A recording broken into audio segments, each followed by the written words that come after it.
হঠাৎ আওয়ামী লীগ নিষিদ্ধের বিপক্ষে শক্ত অবস্থানে জামায়াতের আমির ডাক্তার শফিকুর রহমান। এ নিয়ে তার বক্তব্যে ভারতীয় গণমাধ্যমে শুরু হয়েছে চাঞ্চল্য। এর ধারাবাহিকতায় ভারতীয় গণমাধ্যম আনন্দবাজারকে সাক্ষাৎকার দিয়েছেন বাংলাদেশ জামায়াতে ইসলামীর আমির ডাক্তার শফিকুর রহমান। অগ্নি রায়ের নেয়া সাক্ষাৎকারে জামায়াতের আমিরের কাছে জানতে চাওয়া হয়, একটা আতঙ্ক তৈরি হয়েছে, অন্তর্বর্তী সরকার এবং জামায়াত মিলেমিশে আওয়ামী লীগের পর এবার বিএনপিকেও সরিয়ে দিতে চাইছে। দুই বড় রাজনৈতিক দলকে বাইরে রেখে নতুন শক্তির উত্থান হবে। সাক্ষাৎকারটি হুবহু তুলে ধরা হলো। প্রশ্ন, জামায়াতে ইসলামীর ভারত বিরোধিতা সর্বজন পরিচিত, কি বলবেন? উত্তর, সম্পূর্ণ অস্বীকার করছি। এই ধারণা ভিত্তিহীন। উদ্দেশ্য প্রণোদিতভাবে আমাদের নিশানা করে এই মতবাদ ছড়ানো হয়েছে যাতে জামায়াতের রাজনীতির মিথ্যা ব্যাখ্যা ও বিভ্রান্তি তৈরি হয়।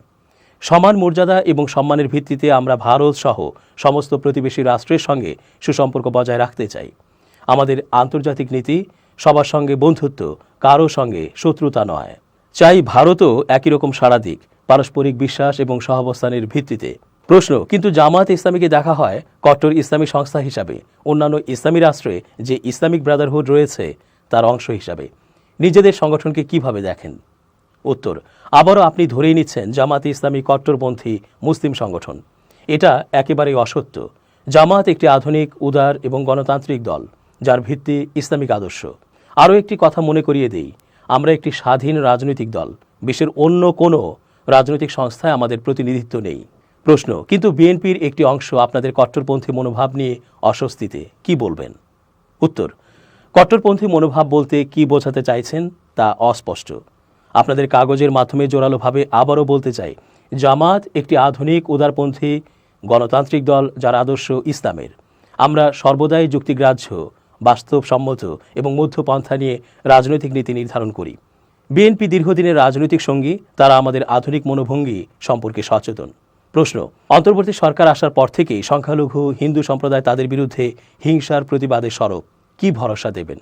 উত্তর, জামায়াত ইসলামীর সঙ্গে বাংলাদেশের হিন্দু সম্প্রদায়ের অসামান্য সম্পর্ক এবং বোঝাপড়া রয়েছে। প্রতিটি নাগরিককে সমদৃষ্টিতে দেখা হয় এবং রাষ্ট্রের সমস্ত নাগরিককে সমান অধিকার এবং মর্যাদার ভিত্তিতে সম্মান করা হয়। জামায়াত সংখ্যালঘু বা সংখ্যাগুরুর তত্ত্বে বিশ্বাসী নয়। আমরা মনে করি ধর্মের ভিত্তিতে দেশবাসীর বিভাজন অপরাধ। হিন্দু বা অন্য কোনো সম্প্রদায়ের বিরুদ্ধে হিংসার ইতিহাস জামায়াতের নেই, বরং বিভিন্ন সময়ে জামায়াতে ইসলামী বিভিন্ন বিষয় নিয়ে হিন্দু নেতাদের সঙ্গে আলোচনাও করেছে। প্রশ্ন, একটা আতঙ্ক তৈরি হয়েছে, অন্তর্বর্তী সরকার এবং জামায়াত মিলেমিশে আওয়ামী লীগের পর এবার বিএনপিকেও সরিয়ে দিতে চাইছে। দুই বড় রাজনৈতিক দলকে বাইরে রেখে নতুন শক্তির উত্থান হবে, কতটা ঠিক? উত্তর, সবিনয়ে বলতে চাই, এই তত্ত্বের কোনো ভিত্তি নেই। আওয়ামী লীগের প্রতি জনতার সম্মিলিত ঘৃণা তৈরি হয়েছিল দুর্নীতি এবং ফ্যাসিবাদী নীতির কারণে।